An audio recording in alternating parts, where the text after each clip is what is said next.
2026 টি-20 বিশ্বকাপের গ্রুপ ঠিকঠাক 5টা গ্রুপে ভাগ হয়ে মোট 20টা দল খেলবে, 2টা দেশে খেলা হবে। সেগুলো সবকিছু আপনারা আগেই জানেন। কোন গ্রুপে কে আছে, বাংলাদেশের প্রতিপক্ষ কারা, তুলনামূলক কঠিন গ্রুপে বাংলাদেশ পড়বে সেটা আগে থেকেই ধারণা করা যাচ্ছিল। প্রতি গ্রুপে 5টা করে দল, 2টা করে দল সুপার 8 খেলবে, অর্থাৎ 4 গ্রুপ থেকে মোট 8টা দল খেলবে। আপনাকে কোয়ালিফাই করতে হলে অবশ্যই সেরা 2-এর মধ্যে থাকতে হবে। বাংলাদেশের গ্রুপে কে কে আছে? সি গ্রুপে বাংলাদেশ থাকছে, এটা একটা খসড়া সূচি। 7 ফেব্রুয়ারি থেকে শুরু হওয়ার কথা। এবারে টি-20 বিশ্বকাপ শেষ হবে 8 মার্চ। মূল সূচি অর্থাৎ অফিসিয়াল সূচি জানা যাবে 25 তারিখ। তবে খসড়া সূচিটাই যে অফিসিয়াল থাকছে সেটা প্রায় নিশ্চিত। বাংলাদেশের গ্রুপে কে কে আছে? বাংলাদেশের গ্রুপের শক্তিশালী প্রতিপক্ষ কারা? ওয়েস্ট ইন্ডিজ, ইংল্যান্ড, যে 2টা দল বাংলাদেশের প্রধান প্রতিপক্ষ হবে। এছাড়া আছে নেপাল আর নবাগত ইতালি। ইতালিকে আপনি হালকাভাবে নিতেই পারেন, কারণ বাংলাদেশ উপমহাদেশের যা কন্ডিশন, এই কন্ডিশনে ইতালি খুব বেশি লড়াই করবে সেটা আশা করা যায় না। তবে যে কোনো কিছু তো আসলে হতেই পারে। 2014 সালের কথা যদি আপনাকে মনে করাতে চাই, সেই বিশ্বকাপে বাংলাদেশ কিন্তু হংকংয়ের সাথে হেরেছিল। ইটালিও কোয়ালিফাই করে এসেছে এবং যে কোনো দিন যে কোনো কিছু ঘটিয়ে দিতে পারে। নেপাল কি করতে পারে? গত বিশ্বকাপেও আমাদের সাথে দারুণ লড়াই করেছে। ওয়েস্ট ইন্ডিজ আর ইংল্যান্ড যারা হবে বাংলাদেশের এই গ্রুপে প্রধান প্রতিপক্ষ, যেহেতু 2টা দলই খেলবে, লড়াইটা হবে একদম সমানে সমান। ওয়েস্ট ইন্ডিজ বা ইংল্যান্ড যে কোনো একটা দলকে বাংলাদেশের অবশ্যই হারাতে হবে কোয়ালিফাই করতে হলে। অন্য গ্রুপগুলো কেমন হলো? অন্য গ্রুপে কে কে আছে?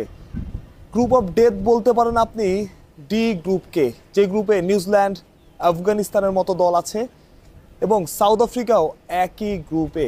আমরা যদি অন্য গ্রুপগুলোর কথা চিন্তা করি, গ্রুপ এতে আছে ভারত, পাকিস্তান, নেদারল্যান্ডস, নামিবিয়া, যুক্তরাষ্ট্র। অর্থাৎ যে গ্রুপটার কথা আমরা সবসময় আজ করতে পারি, যে গ্রুপটার কথা অনেকটা প্রেডিক্টেড বলা যায়, ভারত পাকিস্তান একই গ্রুপে থাকবে। এবারও কিন্তু ভারত পাকিস্তান একই গ্রুপে আছে। তবে পার্থক্য হয়েছে একটা জায়গায়, যেখানে শ্রীলঙ্কা এবং বাংলাদেশ থাকতো, সেখানে হোস্ট শ্রীলঙ্কা গ্রুপ বিতে শ্রীলঙ্কার সাথে থাকছে অস্ট্রেলিয়া, জিম্বাবুয়ে, আয়ারল্যান্ড এবং ওমান। অর্থাৎ এই গ্রুপটাও কিন্তু কঠিনই হয়েছে। আপনি জিম্বাবুয়ের কথা চিন্তা করেন, যে গত ম্যাচেও কিন্তু তারা শ্রীলঙ্কাকে হারিয়েছে। যদিও শ্রীলঙ্কার মাটিতে খেলা, তবে জিম্বাবুয়ে যে কোনো সময় যে কোনো কিছু ঘটিয়ে দিতে পারে, সেই সামর্থ্যটা আপনার আছে। গ্রুপ ডি এর কথা, সি এর কথা তো শুনলেন। বাংলাদেশের গ্রুপে England, West Indies, Bangladesh, Nepal, Italy. Group D group of death, যেখানে দক্ষিণ আফ্রিকা, নিউজিল্যান্ড, আফগানিস্তান, সংযুক্ত আরব আমিরাত এবং কানাডা। সুতরাং বলাই যায় গ্রুপ এটা ভারত, পাকিস্তান, নেদারল্যান্ডস, নামিবিয়া এবং যুক্তরাষ্ট্র।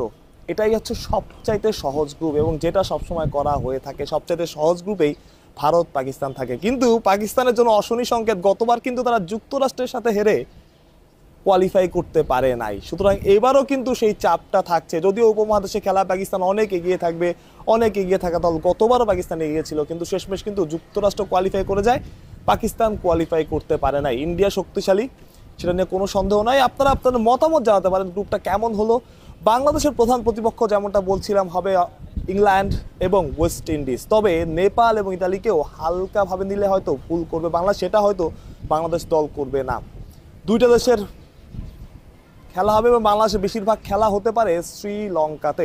25 তারিখ অফিসিয়াল সূচি দেবে, সেই সূচি পর্যন্ত আপনাকে অপেক্ষা করতে হবে। তবে আবারও একবার জানিয়ে রাখতে চাই, বাংলাদেশের গ্রুপে গ্রুপ সিতে থাকছে ওয়েস্ট ইন্ডিজ, ইংল্যান্ড, ইতালি এবং নেপাল, যেখানে আপনাকে অন্তত 3টা ম্যাচ জিততেই হবে এবং বড় 2 দলের একটাকে আপনাকে হারাতেই হবে। সেটা হতে পারে ওয়েস্ট ইন্ডিজ এবং ইংল্যান্ড। তাহলে অনেক সমীকরণের মার প্যাচে আপনাকে পড়তে হতে পারে। কি মনে হয়, বাংলাদেশ কি কোয়ালিফাই করতে পারবে?